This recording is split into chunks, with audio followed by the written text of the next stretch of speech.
everyone. Yes, we are back live. Thank you guys for your patience. Had to do a few weeks of pre-tapes because I've had some things going on Thursdays. I'm so excited. It's marathon week. Our Live Like Roo marathon team is killing it. Please, if you do follow our pages, Live Like Roo, go look at their stories. I've edited vignettes on every one of them. They're incredible humans. I'm so excited to cheer them on Sunday. For those of you that are running or going to be at the marathon, we will be around mile 23-24. It's where it loops around. So it's kind of a dead area is what I'm told. So we're really going to support them near the end. I've got all their favorite snacks and everything they've asked for. So this is Live Like Roo's first year as a charity partner for the Chicago Marathon. And we are so excited. I'm so thankful. The team has already raised over $20,000 and that helps so many animals. I'm going to cry. I'm so inspired by the marathon team. They're just amazing. But I have Roo Yori waiting in the green room. First of all, Roo Yori is going to be on this podcast. I know everybody that I know is a super fan of Roo for so many reasons. I personally love his name because of Live Like Roo, and I know it's a play off Andrew, but he does have one of the coolest names ever. I want to give a little shout out, though, first to our sponsors, who I'm so grateful for. Thank you so much to our presenting sponsors. Canine Cruise is the place to take your pet. They offer dog and cat boarding, dog daycare, pet retail, and mindful day school. With over 12,000 square feet of indoor space and a spacious yard, they're the one-stop shop for professional pet care in Chicago. Bark Pouch makes game-changing lickable treats for easy breezy time with your dog or dogs. Their grab-and-go pouch makes treating mess-free, and with 5 irresistible, all-human-grade recipes in 2 sizes, even picky pups find a favorite. 1 gentle squeeze and a quick lick of Bark Pouch dog treats, and you'll enjoy amazing attention, even around squirrels. Kiki's Corner Natural Pet Foods in downtown Winfield, just a block south of the CDH Hospital and the railroad tracks. Kiki's has all your food and health aid needs for dogs and cats. Kiki's Corner for a healthy, happy pet. Thank you, amazing sponsors. I'm bringing Roo right in. Hi, Roo. Nice to see you. Hello. Good to be here. I really appreciate it. So I don't even know how to introduce you. You're a ninja, American Ninja Warrior. So for anybody that watches that show, they know you well. You're an advocate for the bully breeds, for dogs in general. You wear a T-shirt that says adopt a dog, which using that platform to do all of the good that you've done. I personally thank you. I know so many people have followed that journey, but you are also our motivational speaker. So I know you've told your story a lot. I know a lot of people have read the book about Wallace and you and all you've done. But can you take us kind of back to how this all started? Did you have pets growing up? I had a lot of pets. I didn't have any dogs though. So I always asked for a dog. Could never convince my parents to actually get a dog. I had a bird, some lizards, some turtles, all kinds of random things. It was probably good because, to be honest, they would have been the ones taking care of it, if I'm completely honest. But once I actually got out on my own, I always wanted a dog, and so I was like, hey, I'm on my own. I got my own place, and we're gonna go for it. So we ended up dog sitting for a while, actually, just to give it. Thought it was could be a good test run. We loved it. So then once that dog went back to its family, we decided to adopt from the shelter, of course. So we went there. We couldn't decide between a dog named Ajax and a dog named Angus. I was leaning one way. My wife Clara was leaning the other way. We couldn't convince the other one to go our direction. And so we did the most logical thing we could think of. We asked if they got along, and they did. They became best of friends. We adopted them both, and that's what kind of kickstarted all of this way back in 2002, I think. Yeah, and just an incredible journey. I want to talk a lot about Wallace and obviously Hector, and then fast forward to Johnny. And we've been chatting a lot just about Johnny and the cancer diagnosis. But can we kind of start with Wallace and American Ninja Warrior and how, you really were given such an amazing, reaching millions of people for a cause so close to your heart. How did that part of it all start? How do you even try out for that? Because it's so intense. I have no idea how you do it, but kind of take us back to that. Yeah. So, yeah, it kind of started with Wallace. We adopted him in 2005. He was a pit bull who was going to be put down in the shelter. Um, he was a tough dog, if I'm being completely honest, super energetic. But we discovered kind of on a fluke that he really loved to catch Frisbees. And pit bulls aren't known for catching Frisbees, but he loved it. He was really good at it. I didn't know there was actually competitions for dogs to catch Frisbees, but we ended up coming across a guy who was starting a club in the area. So we started getting into it, and we both just took to it really naturally. And it really focused his energy, gave him something to do. And we ended up becoming world champions in 2006. And we won the Incredible Dog Challenge in national championship in 2007. And, to walk in there with a pit bull when all the other dogs were border collies and cattle dogs and all that kind of stuff was really cool. And just to be able to showcase Wallace in that venue and showcase the cool things that he was able to do. I get a lot of comments like, I didn't know pit bulls could catch Frisbees. And I'm like, well, pit bulls are dogs and dogs catch Frisbees, right? And so it was a really good opportunity. And he got a lot of attention because he was so unique. And he got a lot of followers. So we put out some YouTube videos back when YouTube was new. And we got, a lot of fan base, a huge fan base, a lot of people following what we did. And, it was really cool just to let Wallace speak for himself through the things that he was doing rather than me trying to say my opinion, right? And I think that was really important because back then there was a lot of forums and stuff like that. It was before Facebook even. So it's kind of hard to, have a good conversation over those type of forums sometimes, but couldn't really argue with watching Wallace play Frisbee and, take home a medal and, just having fun out there. So it was a really cool platform for that. Unfortunately, dogs don't live as long as we would like them to, right? And so he did pass away in 2013, and I was struggling. At that point. Like, he had a huge impact on people, but when he's not there anymore, now what do I do? Like, I can't throw a Frisbee and, but to myself and have it be as cool. And, when we would be invited to events and all that kind of stuff, they wanted Wallace, same thing with Hector, they wanted Hector. It wasn't, I was just the guy on the other end of the leash. And so I was trying to figure out how I could continue to leverage their stories and leverage their huge fan base to help dogs that were still there, because unfortunately, there's still dog fighting. Unfortunately, there's still dogs in shelters that need the help. And we had a big audience and big platform. So how could we leverage that? And I happened to see American Ninja Warrior come across the TV, and I was like, that looks pretty fun, right? And I noticed it's a reality TV show.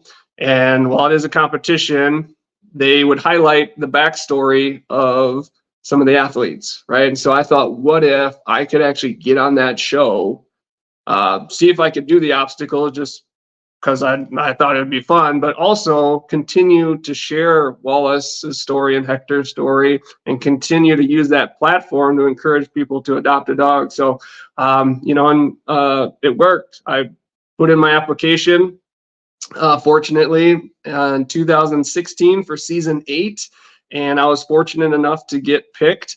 I leveraged Wallace's story and Hector's story, in order to get the producers interested or help, like, have that be helpful, right? Because it's a reality TV show, and so they loved it. The producer has been super supportive of what I've been doing, and I've been on the past 8 seasons of American Ninja Warrior now.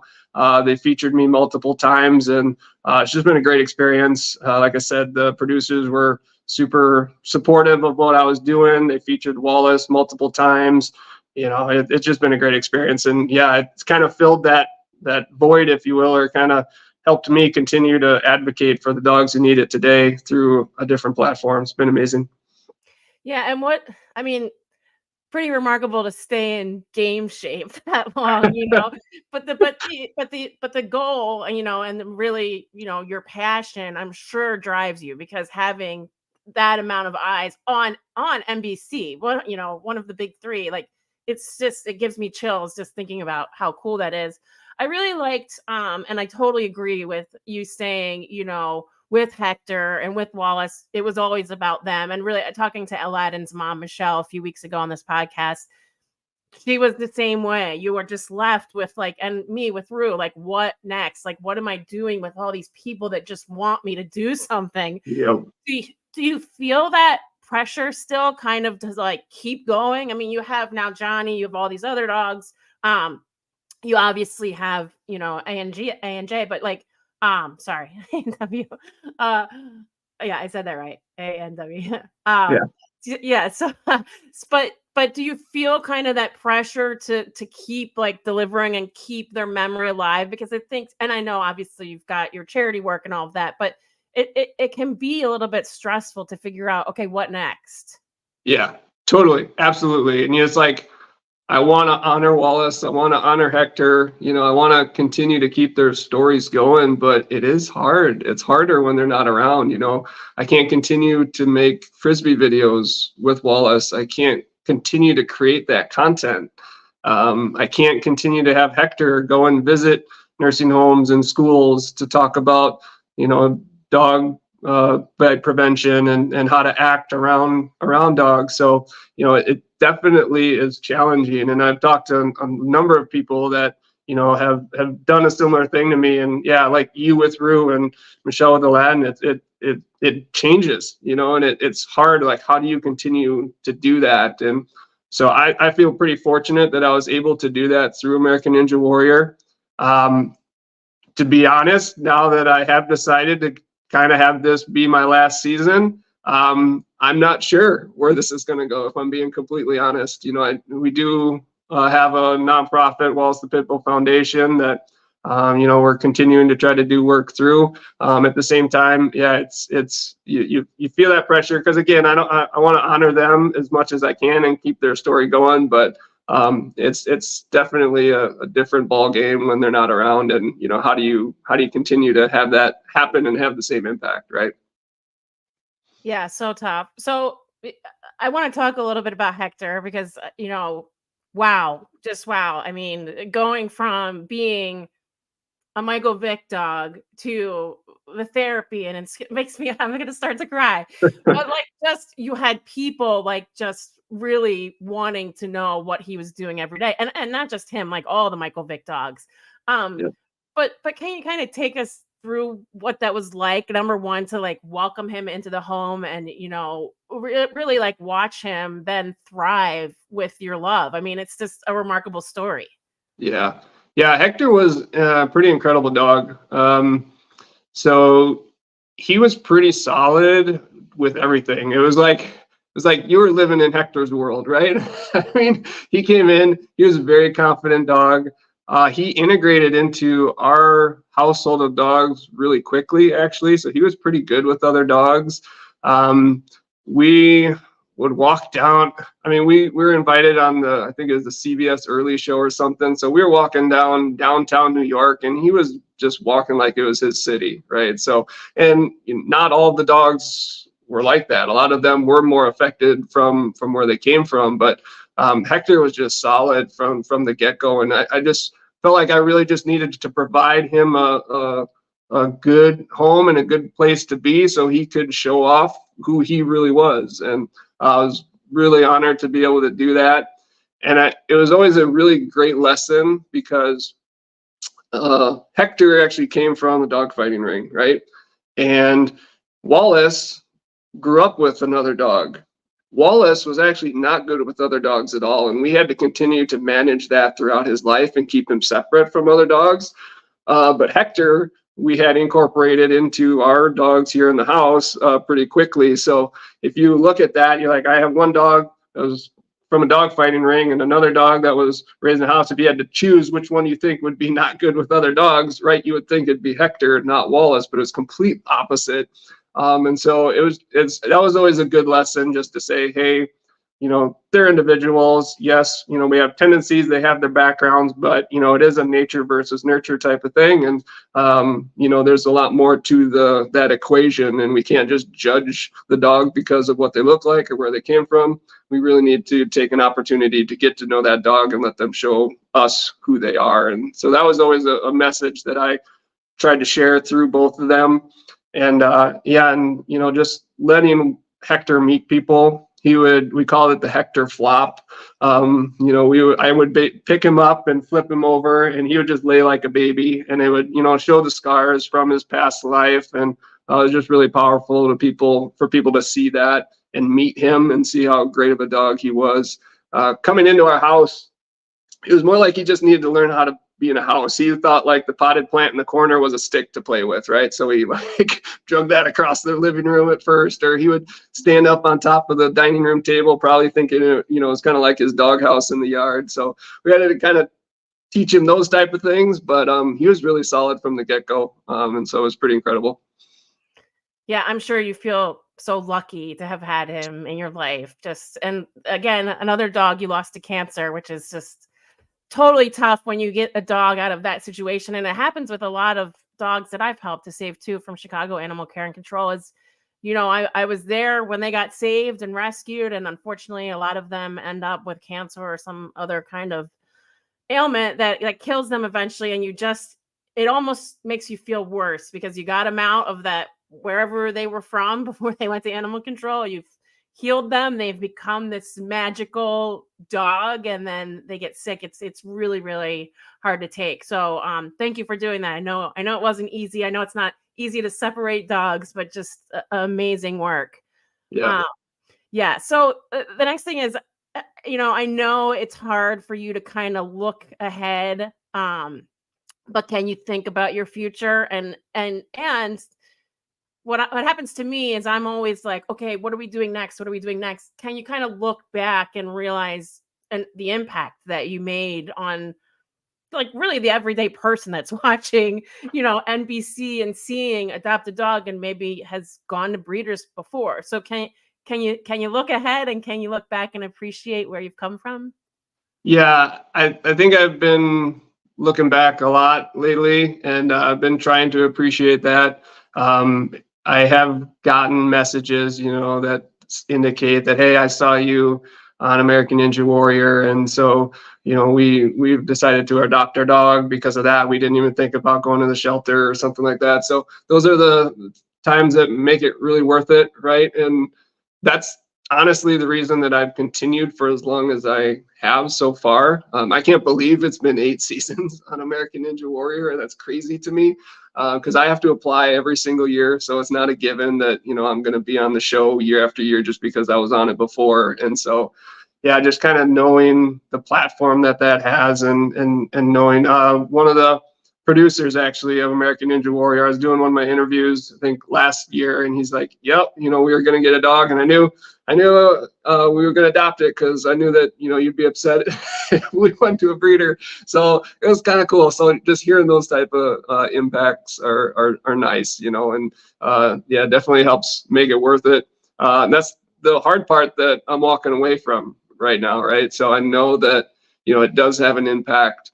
So it was a tough decision to, decide that, maybe it's time for me to walk away and take a little bit of a break right now. It's kind of a selfish decision, if I'm being honest. I felt like I just need some time to kind of regroup and, kind of look forward to decide what I really want to do and how I want to continue to move forward and help the dogs. So, which still figuring that out a little bit. We do have the foundation we help with some transports and whatnot. And one thing that I've been trying to focus on lately, kind of similar to what you do with Roo, but not necessarily focused right now. I don't know. So we're trying to offer some community support, right?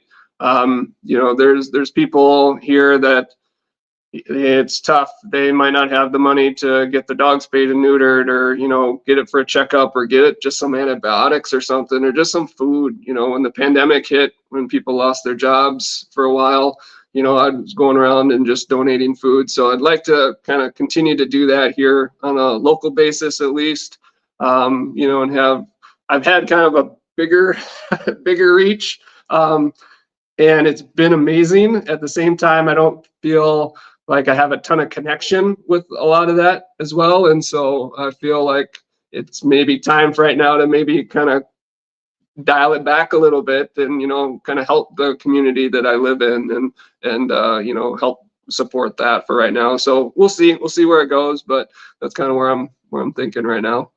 Yeah, I love that, and that actually leads to my last question, and I really do want your opinion on this because there's such a need for that. There's a need for people to be able to keep their animals. So Yep. what we're seeing in shelters right now is a true crisis. For sometimes I feel like me and my friends were so immersed in rescue and shelter world that we see it and we feel it every day. And it's one of the reasons I left animal control is because I could no longer take that dog out, walk that dog, and the next day that dog not be there. It really got to me.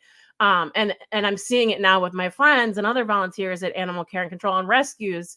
There's dogs, there's hundreds of dogs, thousands, I mean hundreds in Chicago being euthanized, every day, every, week. It may even hit thousands sometimes. It's a crisis, and helping people with funds like you're talking about and what we do, Chicagoland Rescue Intervention Support Program in Chicago, really does help. But do you have kind of an opinion right now? And when you see the youth list, it's all bully brains. It's sad. I mean, it really is a sad state. But do you have any opinions on it, or did you want to say anything just about this crisis that we're in now? Yeah, I mean it's tough right now. Like it's like, not to be the downer, but right now is probably the worst that I've seen in a long time, right? So the pandemic hit, the shelters were emptied, and we're like, woohoo, this is great. And then we're kind of swinging back the other direction now, and it's tough because it's nice to see. I feel like more people are talking about community support, at least now, because for a lot of my time, it's kind of like we're going in there, we're trying to save the dogs from the bad people, right? And it's really easy to judge the people who are giving up their dogs and whatnot, and it's really easy for people, the general public, to judge the people who are working animal control and having to euthanize the dogs for space and that kind of stuff. But there's definitely more to the story on both sides of that, right? And so I think it's really important for us to continue to have those conversations. Obviously, the people working in the shelters do not want to euthanize the dogs. That's the last thing that we want to do. And so it's getting the general public to realize, in my opinion, that these dogs are there not because they're bad dogs, but because maybe their owners couldn't, take care of them, or they got lost, or they're really good dogs. So we, continue to encourage people to consider that when they're adding a dog to their family. But then also the other side of that, it's tough out there right now with inflation and just the economy and all that kind of stuff. And sometimes there's a lot of times there, people are having to choose between feeding their kids or feeding their dog, and they don't feel like they can properly care for their dog. And those are the type of situations where it's really nice if we could not judge them for that, right? And have a little compassion and try to help that dog stay in the home, because those families love the dog. And then if we can help the dog stay in the home, then they're not in the shelter, right? And so I think we can attack this from a couple different ways, but it is going to, I think, need to have people, open to different discussions and maybe start thinking differently about this than we have in the past, in my opinion. But it's tough.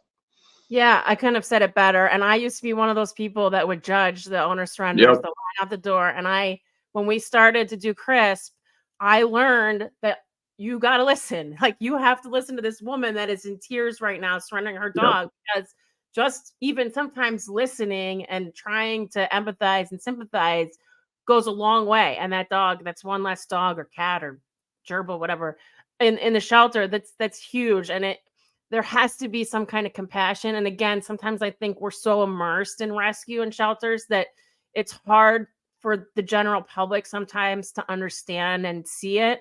But it is a serious crisis now. And it's really sad how many animals are being euthanized, and not just pitties, but there's cats and other animals, especially, in Chicago. There's just, when they run out of space at an open admission shelter, they have to accept every animal, every stray, every owner surrender.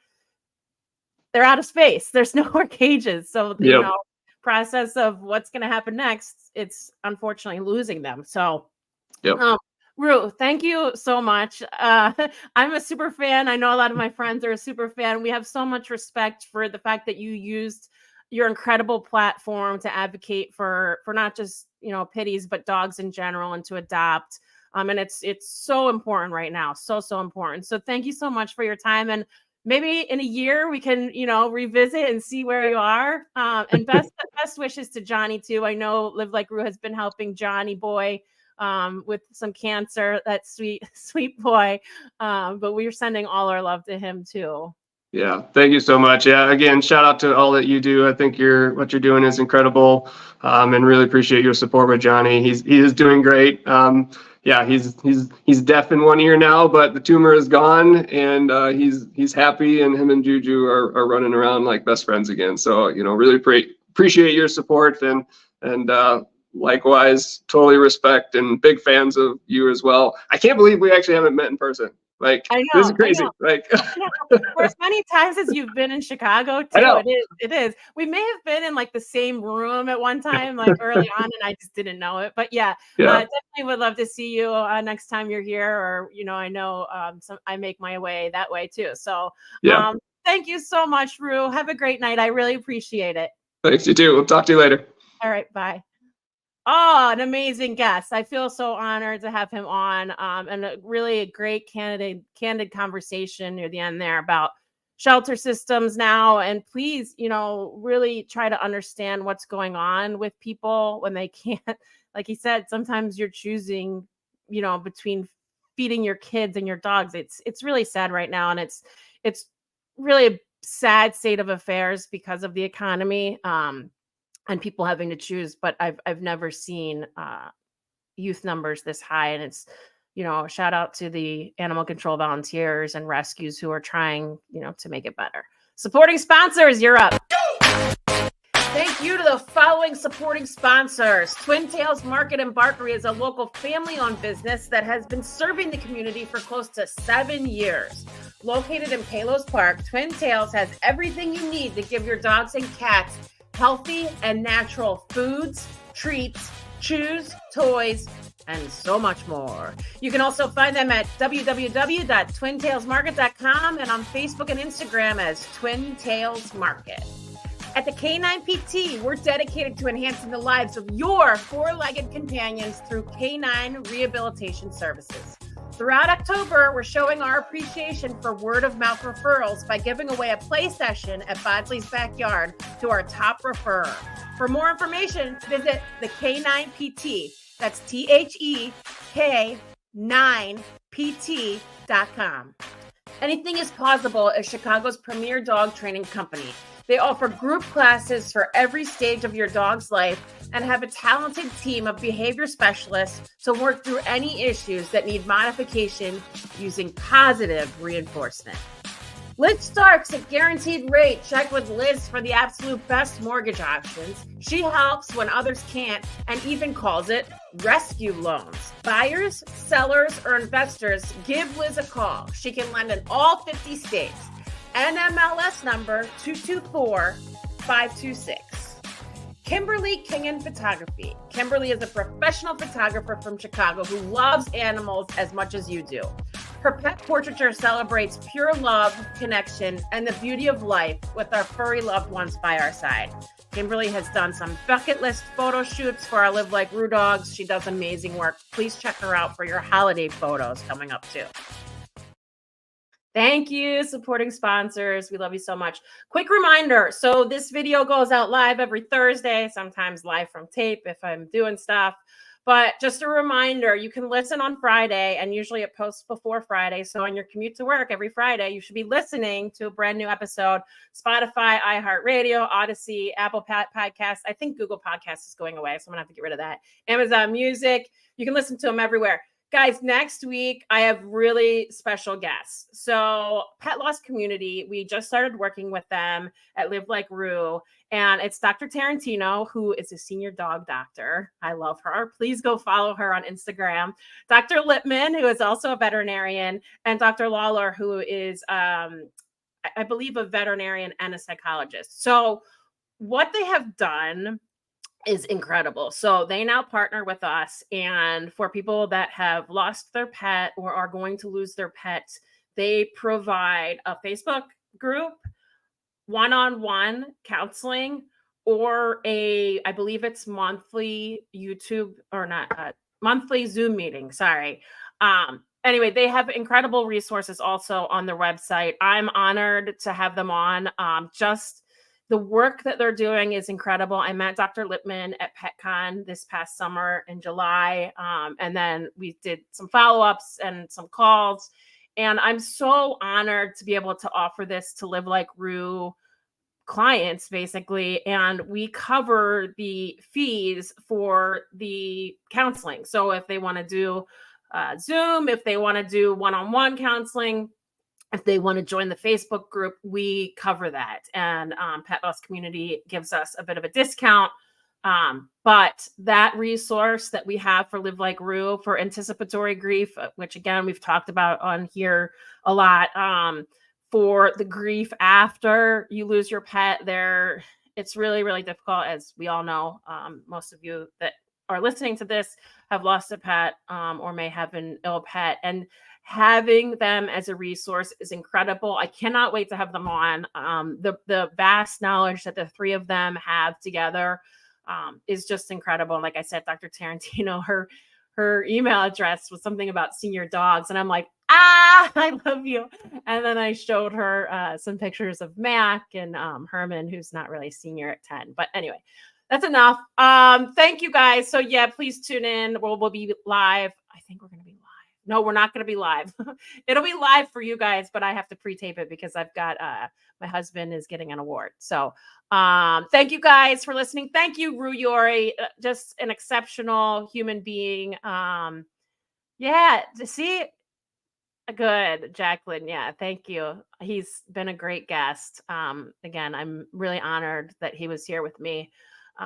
Still doing great work. And wow, that's a lot of seasons of ninjaing. All right, guys, have a great weekend. Bye.